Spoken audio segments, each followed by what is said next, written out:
Olá pessoal, aqui é a professora Deliane Gomes e agora nós vamos falar mais um pouco sobre a cadeia epidemiológica.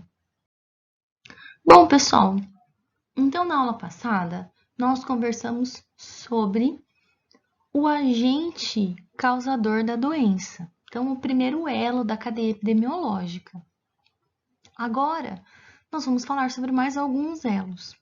O primeiro deles é o reservatório. Quem que é o reservatório? O reservatório é aquele indivíduo no qual um agente infeccioso, um patógeno, seja um vírus, uma bactéria, um protozoário, um euminto, um fungo, enfim, qualquer patógeno consegue viver e se multiplicar. Esse indivíduo é chamado de reservatório. Não necessariamente precisa ser um humano, não necessariamente precisa ser um animal. Se eu tiver um local onde isso acontece, eu também vou chamar esse local de reservatório. Bom, pessoal, então, como eu mencionei, um reservatório de um agente infeccioso, ele pode ser um humano, pode ser um animal, pode ser uma planta, pode ser o solo. Então, assim, não necessariamente precisa ser um indivíduo, pode ser um local também. Contanto que esse agente infeccioso sobreviva e se multiplique, eu considero esse indivíduo ou esse local como um reservatório. Bom, a gente tem alguns reservatórios, algumas doenças na qual a gente tem somente reservatórios humanos. Então, nesse caso, quais doenças seriam? Doenças exclusivas do homem, né? Não tem como eu ter aí um reservatório animal se a doença é exclusiva do homem. Então, por exemplo, doenças sexualmente transmissíveis, elas são doenças exclusivas do homem, né? O reservatório é humano. Por outro lado, a gente tem reservatórios que não necessariamente precisam ser humanos. Então, por exemplo, em doenças zoonóticas, os reservatórios são animais. Por exemplo, brucelose, leptospirose, nós temos os animais como reservatório da doença, mesmo que o hospedeiro suscetível seja o homem. Quando os reservatórios são animais, a gente consegue adotar medidas que protegem os dois lados, tanto os animais quanto os homens. Que tipo de medidas? A vacinação, por exemplo. Então, no caso da vacinação antirrábica, que é feita de forma compulsória são realizadas campanhas, né? Na verdade, não é compulsória, é voluntário, mas são realizadas campanhas para vacinação dos cães em massa. Indiretamente, o ser humano também está sendo protegido, né? Porque se eu não tenho o reservatório para a raiva urbana, que é o cão, se eu não tenho um reservatório sendo acometido, consequentemente, eu não tenho quem transmita essa raiva para o homem. Então, de forma indireta, o homem se beneficia também, tá? E a gente tem aí a vacina anti-encefálica equina exercendo a mesma função.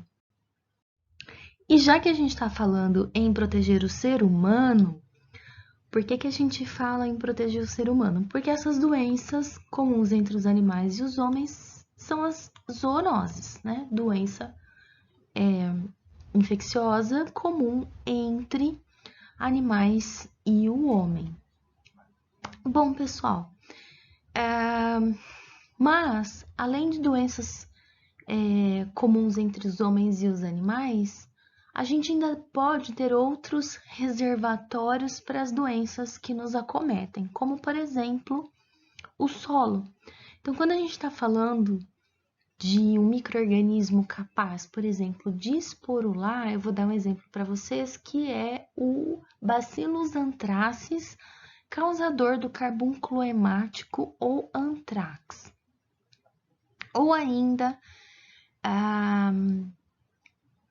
o Clostridium botulinum, que é causador do botulismo. Esses agentes, eles tem capacidade de esporular. A esporulação é uma forma aí de resistência, né, de algumas bactérias. E aí, quando eles esporulam, eles acabam contaminando o solo. Muitos desses esporos podem ser carregados junto com a poeira. Então, eles acabam contaminando, por exemplo, o nosso alimento, né, contaminado aí por uma poeira, um alimento que ficou aberto, ou algo que tocou o solo. Então, assim, a gente tem que controlar também outros reservatórios além do homem e dos animais. Então, o solo também pode funcionar como reservatório para alguns desses agentes infecciosos.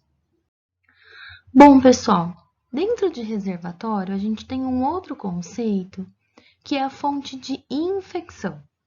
O que é a fonte de infecção? Pode ser uma pessoa, pode ser um animal, pode ser um objeto, uma substância, qualquer coisa que faça com que o agente chegue até o hospedeiro. Então, que proporcione a infecção desse hospedeiro. A gente tem que tomar muito cuidado que existem fontes de infecção e existem fontes de contaminação. Eita, complicou? Calma, a gente vai descomplicar. Olha só, fonte de infecção é, então, o indivíduo ou o objeto que proporciona ao hospedeiro adquirir a infecção. Fonte de contaminação, lembrem que infecção é penetração e reprodução do agente dentro do organismo.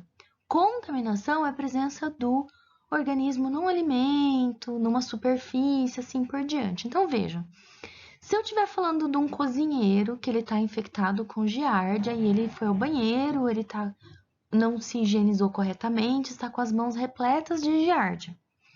E ele vai preparar a sua saladinha, a sua comida japonesa. E ao tocar nesse alimento, ele contamina o alimento. Então, ele não é uma fonte de infecção, ele é uma fonte de contaminação. Aqui, quem vai funcionar como fonte de infecção vai ser o alimento. Bom, a gente tem uns outros exemplos, né? Então, vejam, por exemplo, se eu tiver uma fossa contaminando uma fonte de água, eu também tenho uma fonte de contaminação, tá? Então, se eu tô falando de um ser humano, ele vai ser uma fonte de infecção para outros humanos e assim por diante. Bom, aqui, pessoal, a gente tem um outro conceito que vocês já estão familiarizados, mas a gente vai recordar, que é o conceito de portador. Portador é aquele indivíduo que tem o agente infeccioso, tem capacidade de transmitir esse agente infeccioso para outros indivíduos, então ele é uma fonte de infecção também, mas ele não manifesta sintomas. E aí, eu costumo dizer para vocês que ele é super perigoso por conta disso, porque como ele é assintomático, não está manifestando nenhuma sintomatologia, a gente não desconfia desse agente, desse indivíduo como um indivíduo infectado, né? Então, é um indivíduo que não recebe tratamento. Então, assim, a gente tem que ficar muito atento com o portador, porque boa parte das doenças infecciosas, elas são transmitidas a partir de um indivíduo portador. E aí, a gente tem 3 formas de portador. O portador assintomático legítimo, digamos assim, né? O portador sadio, que ele não tem sintoma nenhum, ele não tem e não terá durante a infecção, ele não terá esse sintoma. A gente tem o portador em incubação ou em período de incubação, e aí, nesse momento, ele não está apresentando os sintomas, mas ele vai vir a apresentar. Ele não terminou ainda o período de incubação da doença, tá? Nós temos o portador convalescente. O que é o portador convalescente? Ele já apresentou a doença, ele já apresentou sintomas, E agora ele está se recuperando. Mas ele ainda consegue eliminar o agente, ele ainda é hábil a eliminar o agente. Então, por exemplo, o indivíduo convalescente de leptospirose permanece eliminando leptospiras por um período. O indivíduo em tratamento para tuberculose permanece eliminando Mycobacterium por um período. Então, mesmo que ele já tenha apresentado os sintomas e já esteja se recuperando, ele ainda pode eliminar o agente.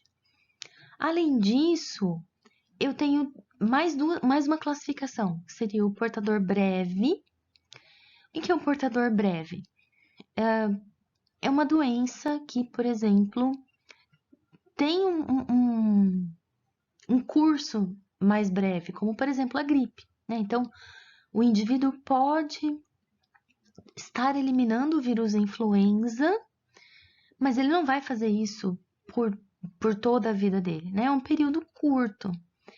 Por outro lado, há doenças que esse indivíduo será um portador prolongado. Ele vai passar aí, embora não manifeste sintomas, ele pode passar um período longo eliminando esse agente no ambiente. Bom, agora que a gente discutiu sobre portador, eu mencionei para vocês período de incubação. O que é o período de incubação? O período de incubação é o tempo entre o momento que o indivíduo foi infectado até o momento que ele passa a manifestar sintomas. Então, vamos lá. Qual que é o período de incubação da gripe? De 2 a 4 dias normalmente. Então, alguém infectado espirrou perto de você, por exemplo, né? E aí você adquiriu o vírus. No máximo, em 2 a 4 dias, você passa a manifestar os sintomas se você de fato for apresentar a doença. Então, isso é o período de incubação. É diferente de período de latência. O que é período de latência? É a diferença de período, né? É o intervalo entre quando o indivíduo foi infectado até o momento que o indivíduo pode transmitir esse agente para outras pessoas ou para outros animais, enfim. Então, se eu estiver falando, por exemplo, de um portador assintomático que não vai, em momento algum, apresentar a doença, ele vai ter período de latência, mas ele não vai ter um período de incubação, porque ele não vai apresentar sintomas, né? Então, mas ele tem a habilidade de transmitir esse agente para outros indivíduos, então ele tem período de latência, tá? E o que é período de transmissibilidade ou período infeccioso? Período de transmissibilidade ou período infeccioso é quanto tempo o reservatório tem capacidade de transmitir esse agente para outros indivíduos. Então, vamos lá.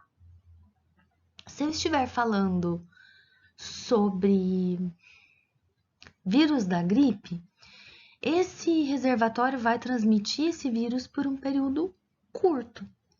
Se eu estiver falando, por exemplo, sobre tuberculose, esse período vai ser muito longo, né? Esse indivíduo, ele transmite, como a tuberculose é uma doença crônica, ele vai transmitir esse Mycobacterium por muito tempo. Mesmo após ter iniciado o tratamento, ele ainda continua por um tempo transmitindo o Mycobacterium, tá? Então, período de incubação, da infecção até a apresentação dos sintomas. Período de latência, da infecção até começar a transmitir o agente. Tem doenças que você começa a transmitir o agente antes mesmo de apresentar sintomas. E período de transmissibilidade do momento que você começou a transmitir, ou né, que o reservatório começou a transmitir o agente até o momento que ele para de transmitir esse agente. Então, ele pode transmitir por 5 dias, dependendo da doença, por 6 meses, dependendo da doença, ou pela vida toda. Pessoal, por agora era isso. Qualquer dúvida, fiquem à vontade para entrar em contato comigo. E até o nosso próximo elo da cadeia epidemiológica.